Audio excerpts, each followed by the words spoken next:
નમસ્કાર મિત્રો, આજના તાજેતર બ્લોગ વિડીયોની અંદર તમારા બધાનું સ્વાગત કરું છું. સવાર પડી ગયું છે ને હું દાદા આવી ગયા છીએ અહીંયા બેઠા પીર બાપા દરગાહે. જો આપણો રસ્તો અહીંયા ગામનો, આપણે પીર બાપાની દરગાહ જવું. અહીંયા એન મસ્તનો ઠંડો સાયો છે બેસવાનો. અને આ બાજુની સાઈડ આપણે ગુંદરીનું વાવેતર થઈ ગયું હતું અહીંયા, અને ઓલા પાડામાં ગુંદરીનું વાવેતર હતું. અને હજી જો થોડીક ગુંદરી ઊભી છે આપણે.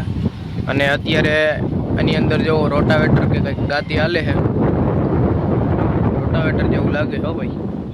હું હાલતું હોય કંઈ નક્કી નથી થતું, બાકી આ કહે રોટાવેટર જ છે. જો સામે દેખાણું હમણાં. તો હાલો હવે અહીંયા થોડીક વાર બેસું અને પછી વાડીએ જઈ બેસું. અને પછી એ બાજુ જમલ કાકાની એ મગફળી ને બીજા ભાઈની એ તમને બતાવશું. થોડીક વાર આપણે પીર બાપા અહીંયા બેઠા હતા, અત્યારે વાડી આવી ગયા છીએ અને વાડી અત્યારે અહીંયા બેઠા હોય. જો દાદા અને અહીંયા ખુરશીને બેડું છે બધી ગાડી અહીંયા રાખી દીધી અને અત્યારે આપણે બેઠા છે શાંતિથી.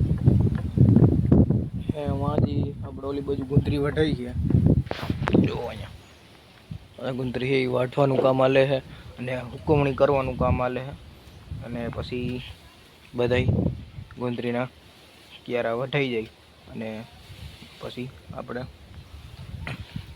આવી રીતના જો ટ્રેક્ટર ભરી લેવાના છે. ત્યાંથી પછી જો ટ્રેક્ટર ભરીને આવ્યા છે. હવે આ હુકવણી માટે અત્યારે રાખી દેવાનું. જો અહીં હારવાનું કામ હાલે છે.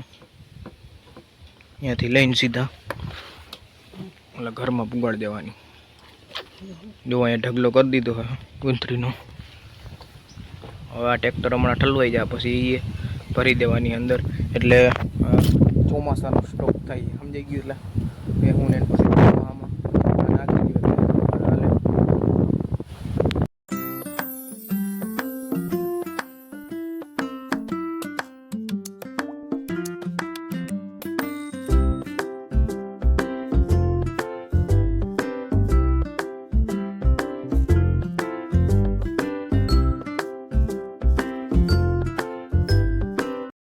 આપણે આ બાજુ મગફળીને જો આવ્યા છે કેવું છે એ બધું. અહીંયા રેતીને આવી ગઈ, અહીંયા કંઈક કામ કરવાના છે ચાલુ. અંદર ગોડાઉનમાં શું કરવાના હોય. આ જો રેતી છે એ ચારેલી છે. ઓલી બાજુ જો કાઢ નાખી રેતી ઓલી હતી એવી, બાકી ચારીને રેતી કમ્પ્લીટ કરી નાખી છે. હવે એ ગોડાઉન છે એમાં કંઈક કામ કરવાના છે. શું કરવાનું હોય આપણને કંઈ ખબર છે નહીં. તો હાલો ઓલી બાજુ જઈ. આ બાજુની પારા વારેલી મગફળી છે તમને બતાવું કેવી છે, કેવી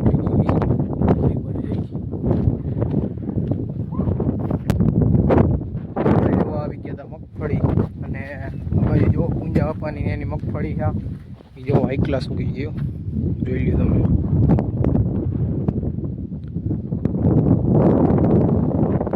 32 નંબર મગફળી છે આ, અને મસ્તની ઉગી ગયો ભાઈ.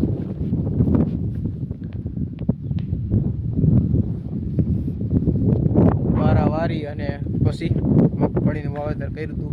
અને આ બાજુ જમલ કાકાની એની મગફળી છે, એની આ જ મગફળી હોય 32 નંબર, અને એની પણ પારા વારીને જ મગફળી વાવી છે. જો હવે એ ઉગવા માંડી છે, નીકળી જાય 1-2 દિવસની અંદર. જો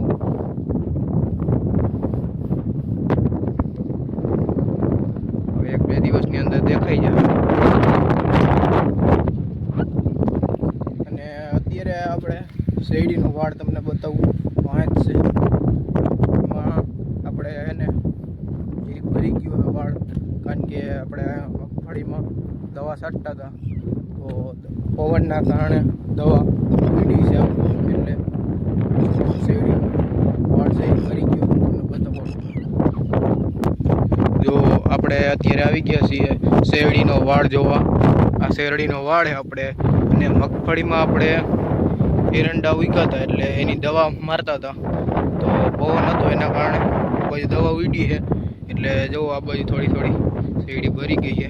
જો પીળી તમને દેખાતી છે આટલામાં એ બધી ભરી ગઈ છે ઉપરના પાંદડા, એટલે દવા મારી હતી એના કારણે ઉડી છે દવા બાજુ, એટલે ભરી ગઈ. ઓલી બાજુની સાઈડ જો લીલી છમ છે, આ બાજુ થોડીક પીળી દેખાય છે.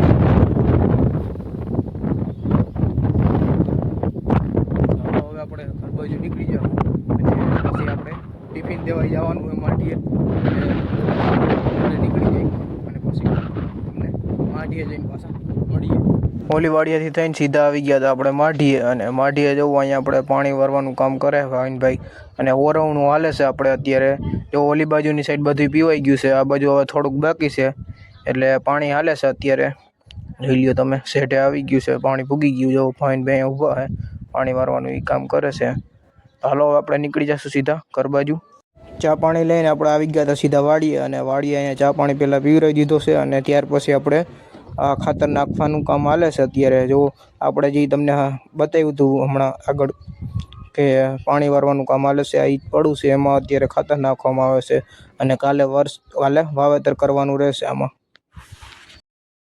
થઈ ગયો છે અત્યારે સાંજનો સમય, અને આપણે આવી ગયા છીએ સીધા જ મેળી ઉપર. મેળી ઉપર થોડીક વાર કાયમી માટે આપણે બેઠા હોય, ઠંડો પવન વાય એટલે.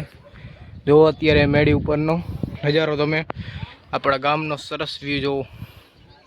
એક બાજુ સુરત દાદા હાથમાં છે, અને વાદળછાયું વાતાવરણ છે અત્યારનું. જોવો તમે,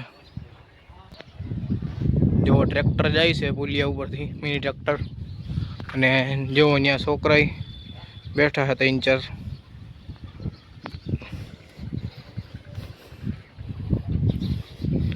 અને કાલે કદાચ વાવવા જવાનું હોય છે મગફળી. કંઈ આપણે પાણી હાલતું હતું વરાવણું, એમાં થોડુંક હજી બાકી છે પાણી, પણ હવે વાવેતર કરી નાખવાનું છે. અને આજે એમાં ખાતર ને એવું બધું નાખ્યું હતું, અને કાલે હવે વાવેતર કરી દે. તો કાલે આપણે મગફળીનું વાવેતર કરવા જવાનું રહેશે.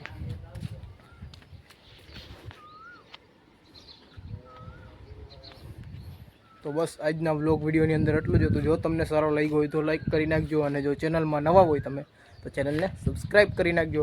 હાલો આપણે મળીશું કાલે નવા વ્લોગ વિડીયોમાં. ત્યાં સુધી જય જવાન, જય કિસાન.